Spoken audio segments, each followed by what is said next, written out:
Hello everyone, मैं नीता तिवारी आप सभी का एक बार फिर स्वागत करती हूं आपके अपने स्मार्ट लर्निंग के प्लेटफॉर्म पे।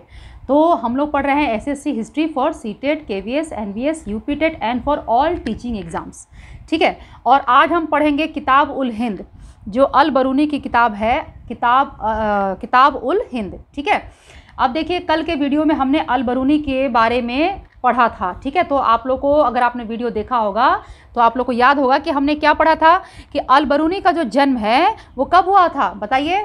अल बरूनी का जन्म 973 ईस्वी में ख्वारिज्म में हुआ था। ख्वारिज्म यानी कि जो आधुनिक उज्बेकिस्तान है, ठीक है ना, तो वहाँ पर जो है अल बरूनी का जन्म हुआ था 973 ईस्वी में। और जो अल बरूनी था वो बहुत सारी भाषाओं का ज्ञाता था, यानी कि बहुत सारी भाषाएं जो है उसे पता थी, उसको उसका ज्ञान था। ठीक है, उसके बाद हमने पढ़ा था कि 1070 ईस्वी में जो महमूद गजनवी है उसने क्या किया था कि ख्वारिज्म पर आक्रमण किया था, और आक्रमण करके वो वहाँ से बहुत सारे विद्वानों और कवियों को अपने साथ लेके गया। तो उन्हीं के साथ में जो अल बरूनी था उसे भी वो अपने साथ लेकर के गया।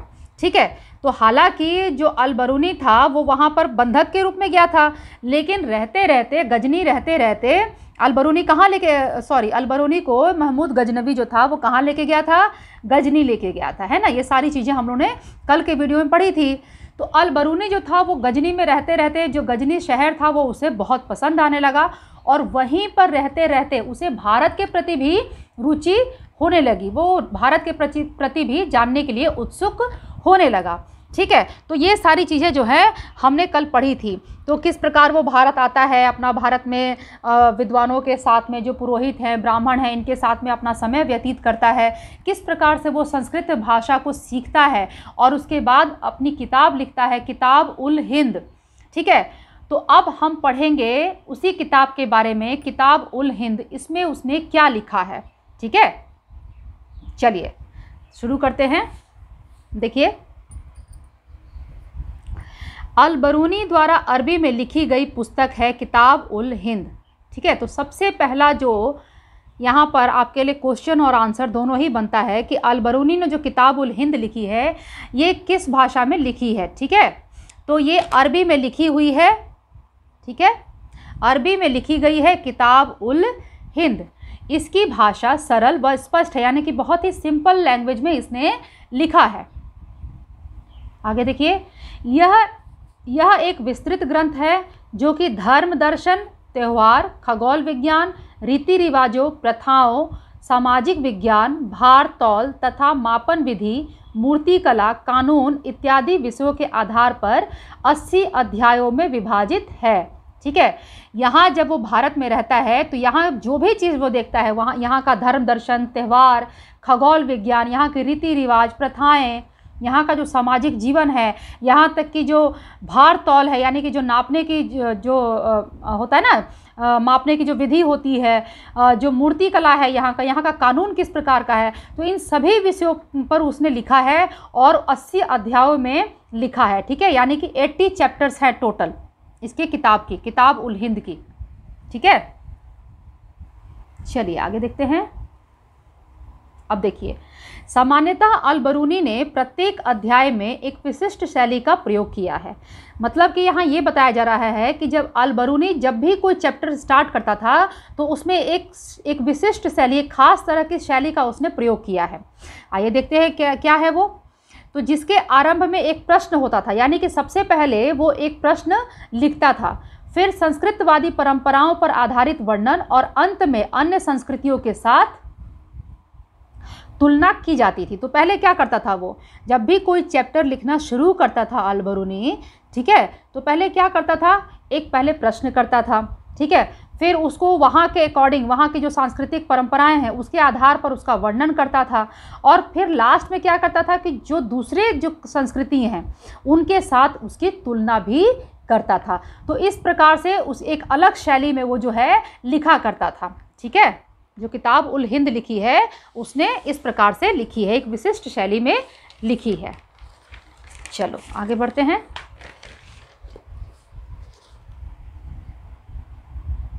अब देखिए, अनेक इतिहासकारों की मान्यता है कि अल बरूनी की ज्यामितीय संरचना स्पष्टता का मुख्य कारण गणित की ओर झुकाव था। ठीक है, यानी कि जो जियोमेट्रिकल जो संरचना है उसमें उसकी स्पष्टता बहुत ज़्यादा थी। तो जो इतिहासकार हैं, बहुत सारे इतिहासकार जो हैं वो ऐसा मानते हैं कि इसका कारण है गणित की तरफ अल बरूनी का झुकाव, यानी कि मैथ में उसकी बहुत ज़्यादा रुचि का होना, इंटरेस्ट होना। ठीक है, चलिए आगे देखते हैं। अब देखो यहाँ क्या बताया जा रहा है।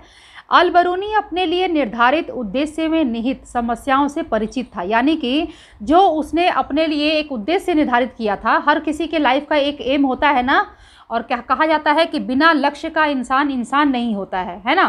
तो हर किसी के लाइफ में कोई ना कोई उद्देश्य जरूर होता है। ठीक है, कोई डॉक्टर बनना चाहता है, कोई इंजीनियर बनना चाहता है, कोई टीचर बनना चाहता है, कोई एमबीए करना चाहता है। मतलब हर किसी के लाइफ में जो होता है, आप सभी जानते हैं कि कोई ना कोई एम, कोई ना कोई उद्देश्य ज़रूर होता है, और वो बंदा ये ज़रूर जानता है कि उसको वहाँ तक पहुँचने में किन किन समस्याओं का सामना करना पड़ेगा। तो इसी प्रकार से जो अल बरूनी था, उसे भी अपने लिए जो उसके लिए जो निर्धारित उद्देश्य था, उसमें जो समस्याएं थी उससे वो भली भांति परिचित था। वो जानता था कि इन सभी अवरोधों का सामना उसे करना पड़ेगा। ठीक है, उसने कई अवरोधों की चर्चा की है जो उसके अनुसार समझ में बाधक थे। ठीक है, जैसे कि पहला अवरोध भाषा थी।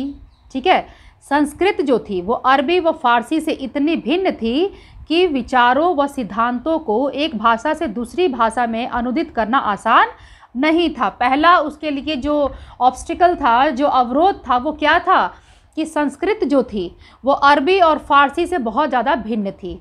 तो अब भाई जब दो भाषा है, अगर मान लीजिए कि अगर आपको कहा जाए कि मलयालम को हिंदी में, मान लीजिए आपको मलयालम नहीं आती है और आपसे कहा जाए कि मलयालम को हिंदी में कन्वर्ट कर दीजिए, ठीक है ना, अनुवाद कर दीजिए उसका, तो आपके लिए बहुत टफ होगा। अगर आप मलयालम सीख भी रहे हैं तो भी आपके लिए बहुत टफ होगा, जब तक कि आपका जो पकड़ है जो वो पूरी तरीके से मलयालम पर ना हो जाए, आप अच्छे से सीख ना जाए, है ना। तो ये सब अवरोध होंगे। चलिए आगे देखिए। दूसरा अवरोध था धार्मिक व प्रथागत भिन्नता। ठीक है, दूसरा अवरोध क्या था? धार्मिक और प्रथागत भिन्नता। और तीसरा अवरोध था अभिमान। ठीक है, तो इस प्रकार से कुछ जो है, देखिए उसने बहुत सारे अवरोधों के बारे में चर्चा की है, लेकिन भाई अब हम यहाँ पर उसके पूरे जो उसने जो 80 अध्याय में जो किताब लिखी है, पूरी किताब तो नहीं पढ़ सकते हैं, है ना।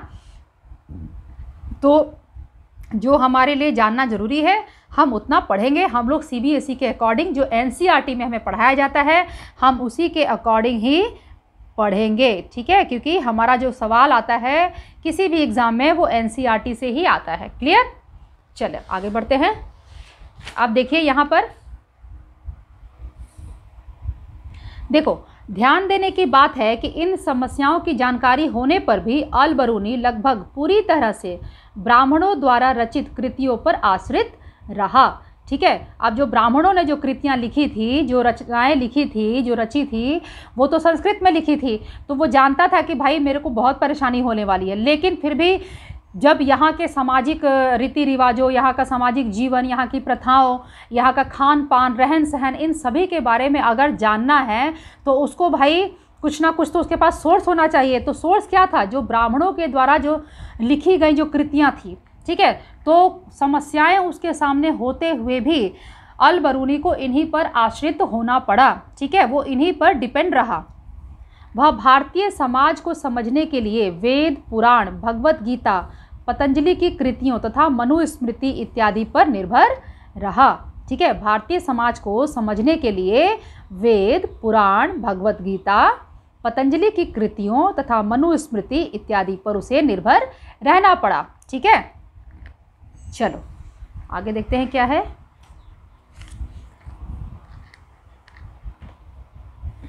चलिए देखिए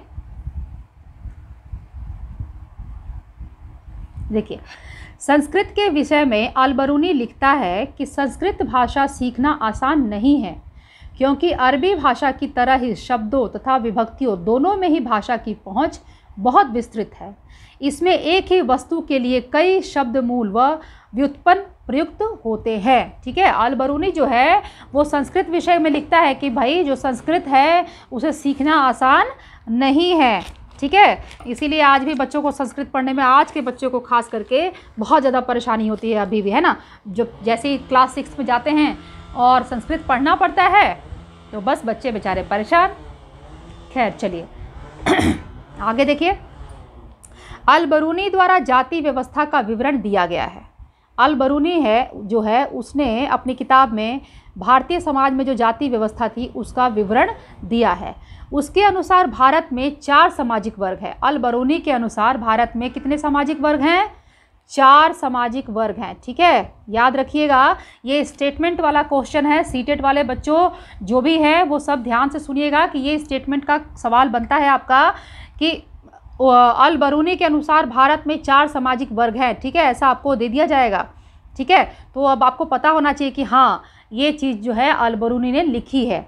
ठीक है, हालांकि वह यह भी दिखाना चाहता है कि फारस में भी 4 सामाजिक वर्गों को मान्यता थी। ठीक है, अब देखो जो 4 सामाजिक वर्ग बताए हैं उसने कि भारत में 4 सामाजिक वर्ग थे, वो कौन कौन सा था? तो देखो, पहला घुड़सवार और शासक वर्ग, भिक्षुक, पुरोहित तथा चिकित्सक, खगोल शास्त्री तथा अन्य वैज्ञानिक, और लास्ट में कृषक तथा शिल्पकार। ठीक है, ये 4 सामाजिक वर्ग उसने बताया है। अल बरूनी के अनुसार भारत में कितने सामाजिक वर्ग थे? 4 सामाजिक वर्ग थे। ठीक है ना, घुड़सवार और शासक वर्ग सबसे पहले, सबसे फर्स्ट नंबर पे। उसके दूसरे नंबर पर कौन आते हैं? जो भिक्षुक थे, जो पुरोहित थे तथा जो चिकित्सक थे। क्लियर? थर्ड नंबर पे जो खगोल शास्त्री थे तथा जो अन्य वैज्ञानिक थे, और लास्ट में कौन आता था? जो कृषक थे और जो शिल्पकार थे। ठीक है, चलो आगे देखो, वह यह भी बताता है कि इस्लाम में सभी लोगों को समान माना जाता था और भिन्नताएं केवल धार्मिकता के पालन में थी। ठीक है, जाति व्यवस्था के संदर्भ में ब्राह्मणवादी व्यवस्था को मानने के बावजूद अल बरूनी ने अपवित्रता की मान्यता को स्वीकार नहीं किया। चलिए आगे बढ़ते हैं।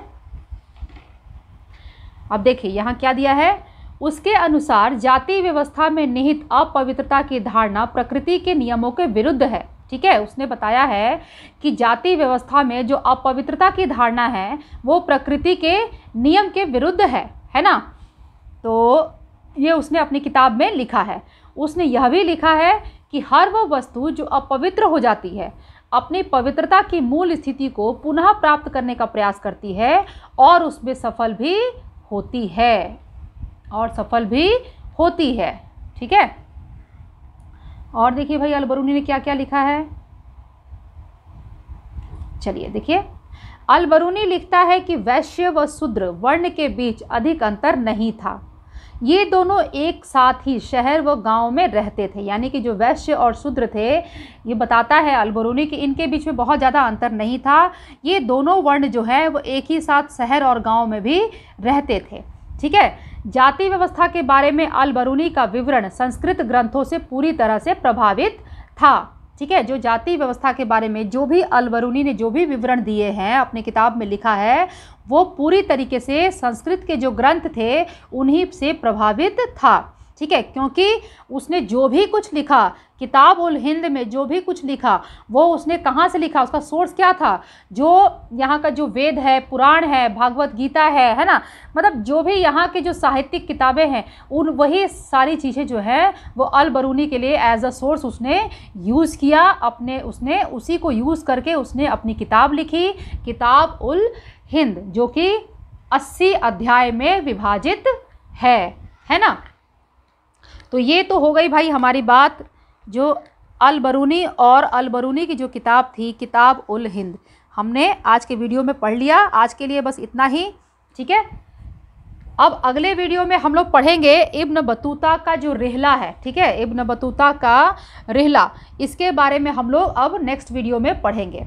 ठीक है, तो अब आप लोग क्या करेंगे, अब आप लोग मेरे वीडियो को देखिए वीडियो देखने के बाद आपको पसंद आ जाए तो वीडियो को लाइक कर दीजिए। मेरे चैनल को अगर अभी तक आपने सब्सक्राइब नहीं किया है तो प्लीज़ मेरे चैनल को सब्सक्राइब कर लीजिए। बेल आइकन को प्रेस करना बिल्कुल भी मत भूलिएगा, क्योंकि मेरे आने वाले वीडियोज़ के नोटिफिकेशन आपको तभी मिलेंगे जब आप बेल आइकन को प्रेस करेंगे। और आप लोग मुझे कमेंट करके ज़रूर बताइए कि आपको मेरा वीडियो कैसा लगता है, या आप कुछ और जानना चाहते हैं, कुछ और मुझसे पूछना चाहते हैं, तो उसके लिए भी आप लोग मुझे कमेंट ज़रूर करिए। ठीक है, तो चलिए अब हम नेक्स्ट वीडियो मिलेंगे। तब तक आप लोग वीडियो देखिए, पढ़ते रहिए, खुश रहिए, मुस्कुराते रहिए। Bye bye.